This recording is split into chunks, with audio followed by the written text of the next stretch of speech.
Programang ito ay rated SPG, striktong patnubay at gabay ng magulang ang kailangan.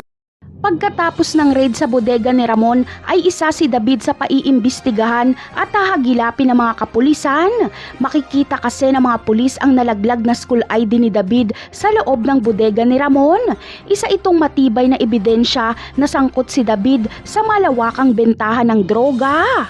Habang si Rigor naman ay dismayado sa kinasangkutan ni David, pero pangako niya sa hanay ng mga kapulisan ay kapag makita niya si David ay hindi niya ito kukonsintihin at siya mismo ang uhuli at magpapakulong dito.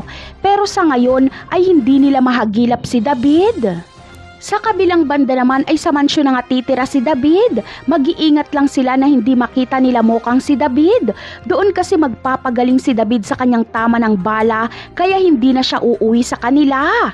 At dahil tiwalang-tiwala na si Ramon kay David ay plano niyang pamanahan ito kapag tuluyan ng gumaling.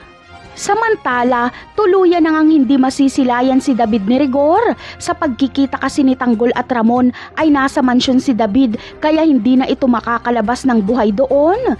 Tatapusin na ni Ramon ang impostor na ito. Habang si Olga naman ay magpapalusot pa na naloko din daw umano siya ni David.